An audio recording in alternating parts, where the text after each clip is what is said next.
Today, I'm going to speak with a man who dealt with the stressors of debt in his young marriage, but fought for his family and eventually became debt-free. Michael Lacy is my guest today. Michael is the founder of the blog Winning to Wealth and the Wealthy Neighbors Show podcast. His financial journey and practical advice have been featured in multiple podcasts and Forbes and CNBC. When Michael isn't helping to create new wealthy neighbors, he's spending time traveling with his wife, Taylor, and his daughter, Allison. Welcome to the show, Michael. Hey, Andy, thanks for having me on. I'm glad to be here today. Absolutely, man. So talk to me about the beginning. How did you and your wife get together? And let's talk about this journey you went on together. Yeah, so Taylor and I actually met in high school, but we were not high school sweethearts. We both actually moved to the same high school in our junior years, and we had a lot of the same classes, a lot of the same friends, but we never actually really talked. We didn't actually start talking as friends until kind of the college years, around the sophomore year of college or so. And it was because I noticed she was kind of going through a tough time. And so I just reached out because, obviously we were Facebook friends and had a lot in common with, friends and things like that. So just trying to be a good friend, and reached out, and this just incredible friendship formed. And about 5 months later, all of our friends started saying, "Hey, you guys need to date. You guys should date. You guys." And we were like, "No, we're just friends." And here we are, married with a kid and all that. So yeah, it was a great start to our story.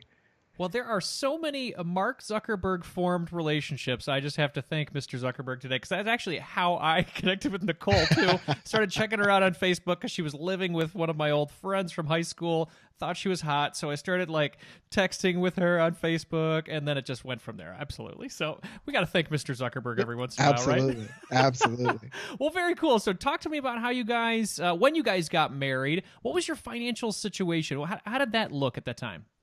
So, when we got married, we both made a pretty decent income. I think combined we were about 120K or so, but we had no real structure to kind of how we manage money. It was just kind of like get it, spend it, maybe save a little bit here and there. But for the most part, we were just, young, early 20s. We had started our careers and we were just enjoying life, traveling, doing all that stuff, but no real vision for the future. And as a result, our finances took a hit for that. Yeah. So what do you mean they took a hit? Would you guys collect some debt? Talk to me about the debt situation. Yeah. So along the journey, we actually racked up $61,000 worth of debt, and it was just, silly stuff. For me, my first encounter with debt actually came from a road trip, actually. And my car broke down. I was about 20 something odd hours away from home, no savings. And all I had was just a credit card that I had, specifically set aside for emergencies. And so here I was in an emergency. And so the logical thing to do is just to swipe the credit card. And so I did that. And it was like the floodgates just opened, because from there, it was like emergencies just found me after that point. Like everything that could go wrong for the next couple of years did go wrong. And then I got used to getting that statement in the mail. And so then after that, it wasn't just emergencies. It was TVs. It was new clothes for work. It was just all these other things that I was making a good enough income to buy. But because that bill was just coming in every month and it had just kind of become numb to me, it was just kind of like, what the heck, just swipe it again. Yeah. So it was credit card debt. Was there any other debt that you were dealing with too? Yeah. And then, so 2 years before we got married, Taylor's car broke down and she ended up getting a brand new car. And then a year before we got married, I got a brand new car. So of the 61,000, I'd say about 20 or so was credit card debt, and the rest was cars. So like 40K and auto debt. Yeah. Wow. Yeah. Those were some good cars then, huh? Right? Yeah, they were pretty new. We still have one of them. So. That's good. That's good. Well, yeah, it makes sense. You make good money. You come out, of college, and you're like, well, I deserve this. It feels good to spend money, and yeah, it's tough. So, what was your epiphany moment when you said enough's enough? For us, it was actually our honeymoon. It was there that I kind of had the awakening, because like I just said, it's two cars and it's her credit card debt as well. And so now we're combining all this, and I'm realizing we're combining a lot of debt. Like there's no assets here, So it was then on our honeymoon, we went to the Florida Keys. I got us this nice, oceanside resort and we could see the ocean from the room.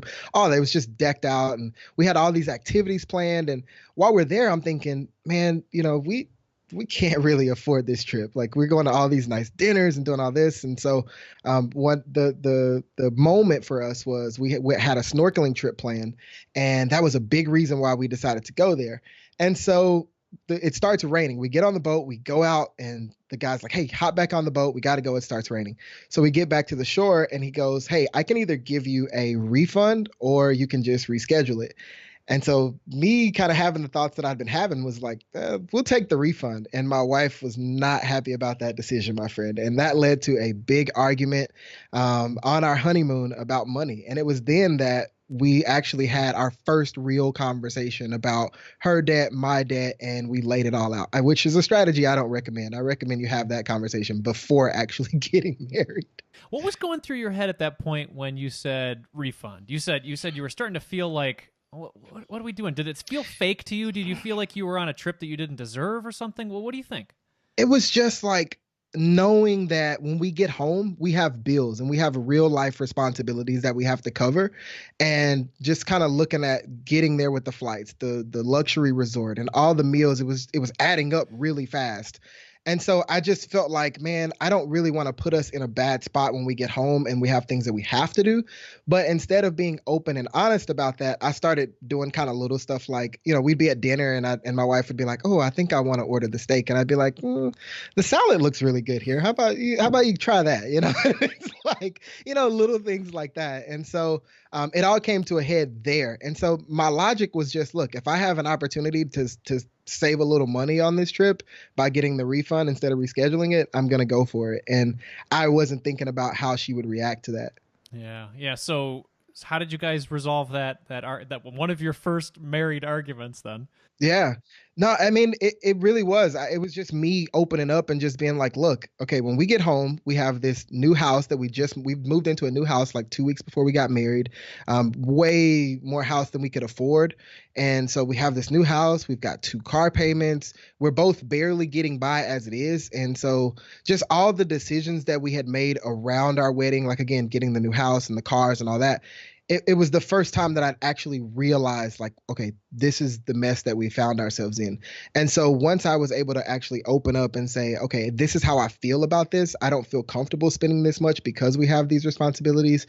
She kind of was like, yeah, you do have a point. But also on her side, she was like, look, man, we've been traveling our whole relationship. Why didn't we just go somewhere we could afford instead of you dragging me all the way out here and making me look like an idiot, And so we just kind of resolved it in that way of like, okay, I understand where you're coming from, and she understood where I was coming from, and so that was kind of that.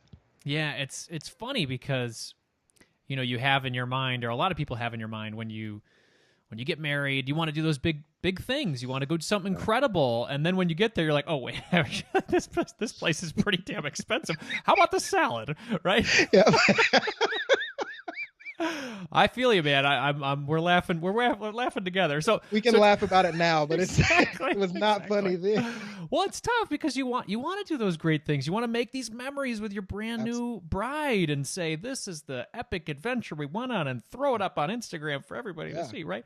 So and I felt like she deserved it. You know what I mean? Yeah. She's a great woman, and that was my logic, was I wanted to give her the best. And so because of that, I felt like I had failed because I hadn't lived up to what I said that I was going to do as her husband. And so that was a part of it too, just kind of like feeling like my ego was a little bit bruised. Yeah, absolutely. I hear that. So let's talk about where you guys took it from there. So you had a conversation where you opened up, and that can be hard for people, especially men sometimes, to say, hey, here's where I'm vulnerable. Here's where I've got some background that I need you to work with me on, and I'm not making all the right decisions, but I'm here with you to do that going forward. So talk about some of the steps you guys took together to get on the same page from that moment forward.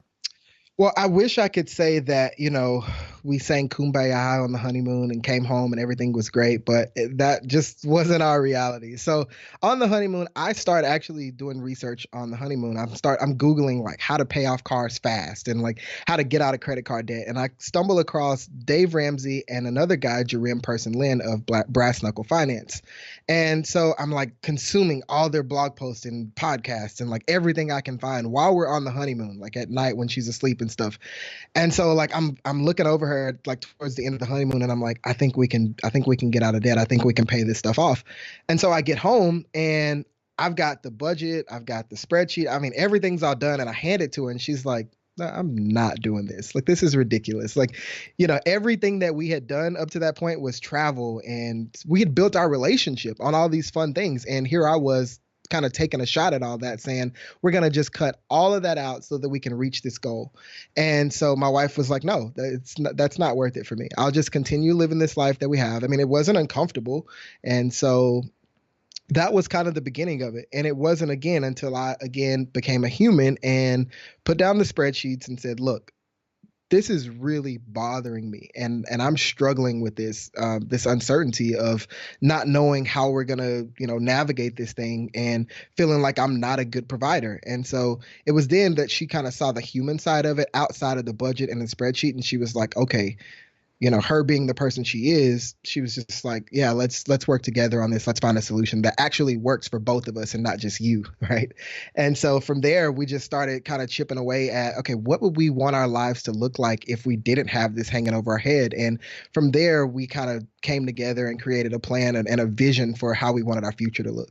I love how you said take a human approach to it too, because I think sometimes you can get very focused on the numbers and say, well, the sheet says all you needed to know. I mean, look at the sheet. No, and for a lot of people that means nothing. But yeah, opening up and talking about because at the end of the day, I think your spouse, if they truly love you, they want to help you get where you want to go. And it sounds like that's what you guys, worked on together. So talk to me about what steps did you then take when it said, okay, we're moving this thing together. Did you guys create a budget and did you meet on that budget? How did that work? So we started sitting down once a month and just reviewing what we had done the prior month and then setting a plan for the next month. And that really worked for us. And in terms of the budget, I mean, one thing that I had to do was remember to be flexible, right? Because this is my spouse, this is my partner, this is my person for life. And so I could kind of put our marriage in the balance by being, all gung ho about my plan and what I want to do. Or I could just meet her 70% of the way and say, okay, this is where you are. I'll take you where you are, and the rest we can figure out as we go. And so that was what I did. She was like, look, I'm still going to get my hair done. I'm still getting my nails done, and we need to go out to dinner every so often.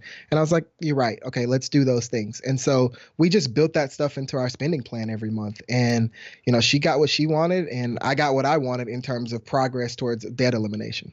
That's great. Were there any things that you needed to keep in the budget too, or are you fine with the deprivation for a little while?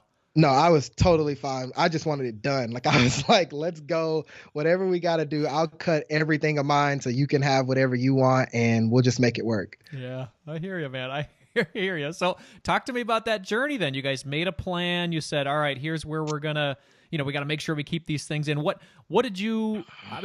changed with regard to your spending plan then? Did you guys reduce your spending? Did you increase your income? What did you do to pay off $61,000? Yeah, so we did. We cut a lot of stuff. I mean, we went out to eat like all the time. I mean, there was one month, like the first month we sat down and did our spending plan where I kind of tracked everything we had spent the month before. We had actually spent more on food than we had rent. And remember, I told you that we had this big house that we couldn't afford. So it was a lot of food. And so we cut that down like drastically to maybe like once a week or every other week, depending on kind of what we had going with our lifestyle at the time. So that was really our biggest thing. Once we freed up that money and we sent that towards debt, that was great. Another thing, we found stuff that we could just sell around the house to just kind of free up some extra cash and find extra ways to bring in some income. And then anything that we just didn't need per se, I got rid of. So we had cable at the time. We cut the cable, went down to Netflix. This was back when it was a little cheaper than it is now, but we did all those little things, and all those little things, man, they add up over time for sure. That's cool. How did you guys resolve the car situation? Did you keep the cars and you're like, all right, we like these cars, we're just going to pay off the debt on them?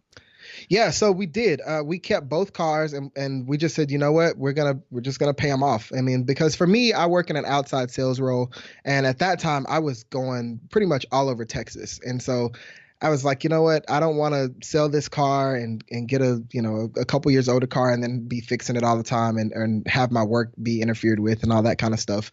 And also, on the flip side, I needed her to have a really good car because I wasn't in town all the time. So we decided to just keep the cars and just focus on really paying them off as quickly as we possibly could.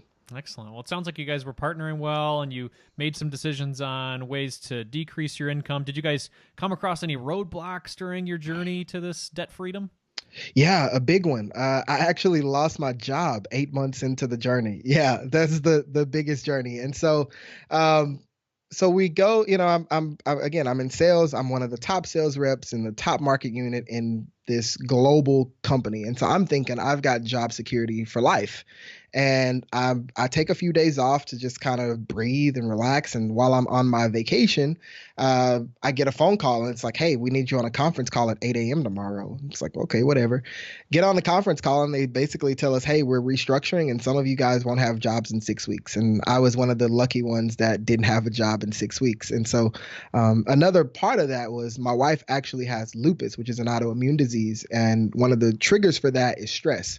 And so just dealing with my job loss and me again kind of going back to that place of feeling like, gosh, I'm not living up to everything that I'm supposed to be. She could feel that. And so she became stressed and she got sick and missed about a month of work, which I think about 2 weeks or so of that was unpaid. So I don't have a job. She's missing work. And it's just kind of this vicious cycle that we went through. And that was a really tough time for us. Wow. And that was during the time you guys decided to pay off this debt. Yep. That was 8 months in. Wow. Exactly 8 months in. Yeah. So how did you bounce back from that? So from there, I mean, it was one thing that I did. I just continued to find things around the house that we could sell. I mean, anything that, wasn't an absolute necessity for us, I was listing it. So trying to make income there. I also started working for a food delivery service. So that was enough to kind of keep us afloat. And then everything extra that I made from just selling stuff around the house, I put in a savings account with the intention of once I found a job again, I would send that to debt. But in the meantime, I wanted that to kind of be an addition to our emergency fund until I was able to find full-time income again. Wow, that sounds rough. So, I mean, like during that time, you're selling stuff and then working the food delivery. What are your expenses during this time? Are you guys spending like a couple grand a month to get by? No, thankfully by that time, so again, this goes back to kind of meeting your spouse where they are. I mean, by that time, my wife, she'd become fully on board. She was like just as gung ho as me. And so, and which helped because on some days I'm feeling discouraged and down and she's like, hey, you got this. Because again, I'm not just selling stuff and doing a side hustle. I'm also interviewing. So I'm like in a suit delivering somebody's stuff, you know what I mean? Because I got an interview at 2. So it's all those things. And so she was able to pick me up. I was able to pick her up. And it just worked beautifully that, the time that we had put in prior to that. I mean, I can't even imagine where we would have been had we not taken those steps in those first 8 months, even though we hadn't reached our ultimate goal. But the progress we made kind of kept us going and kept us a little motivated. I love that you kept the suit on and kept on delivering food. Was there a moment during that time where you're like, oh, man, I'm too good for this. I got a college degree and I'm in sales. I was the top sales guy. I can't believe I'm doing this. I don't want to do it.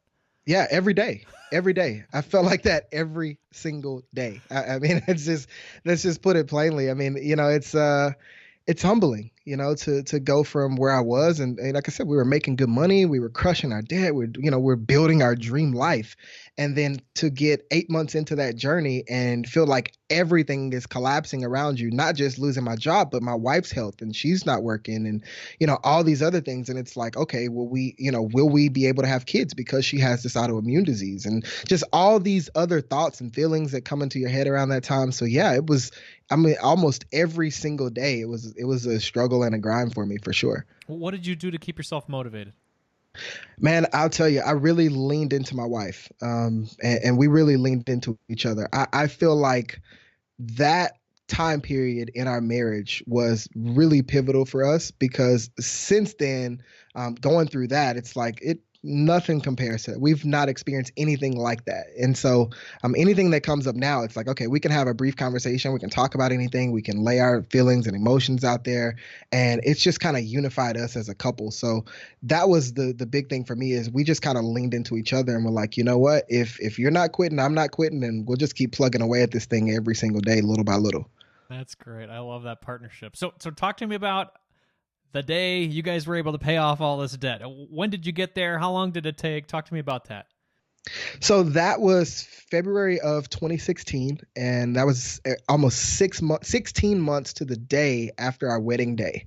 And so that was just an incredible moment for us. I mean, hitting submit on the button, you kind of build it up in your mind. You're like, oh, it's gonna be this fantastic thing, and it wasn't. It was kind of anticlimactic, but at the same time, you have this realization that okay, now from this point forward, everything that we earn is ours and we get to direct it how we want to. And it's not obligated to pay for anything that we've done in the past. We get to direct our money going forward. And that was the big thing for us is just looking at our paychecks going, okay, what do we do now that we're not sending almost $4,000 a month towards, credit cards and cars? And so trying to figure that part out.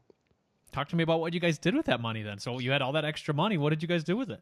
Yeah, I mean, so naturally, having gone through the job loss and her illness and everything, it was just right for us to build our emergency fund. And I know a lot of people say 3 to 6 months, but for us, with my job volatility and everything, we felt comfortable with about 9 months of our expenses saved up. And so that was our first priority. And then once we took care of that, we just started sending all that money towards index funds. And it's been incredible just watching that grow over the last 4 years. I mean, it's awesome. That's cool. Talk to me about what that means. So were you guys sending it to your retirement, like through an IRA, or is this taxable brokerage? What did you do with that? And how are you buying the index funds? Yeah, so we first started with my 401k and my wife's 403b. And so we would send money there. And then from there, we broke down into our Roth IRAs. And then we would go back and then max out the 401ks from there. And then anything that was left after that, we would go to the traditional. And so that's kind of been our structure is get the match, move over to the Roth, go back and max out the 401k. And then from there, go to the traditional IRA. And for the most part, that's been a pretty good number for us every single year. And so that's kind of how we've been building wealth since then. That's great. So, I mean, for the past 4 years, it's been going up pretty crazy on the market, probably since 2016. So have you seen that balance grow quite a bit for your retirement? Yes. Yeah, there are days when I look at it and it's just like, this is insane. I don't even understand how this works like this. Like, I mean, you understand compound interest and all that, but it's just like, man, on one hand, this is what we set out to do, right? When we sat down and we were having those discussions, it was about building wealth so that we can have time freedom and do things we enjoy and all that. And so to be able to build our life to get to this point and to build our network to where, I was able to walk away from a super toxic work environment, and not even have a job lined up. So to go from losing a job and that being stressful to being able to walk away from a toxic job with nothing lined up and not even blink. I mean, it's incredible.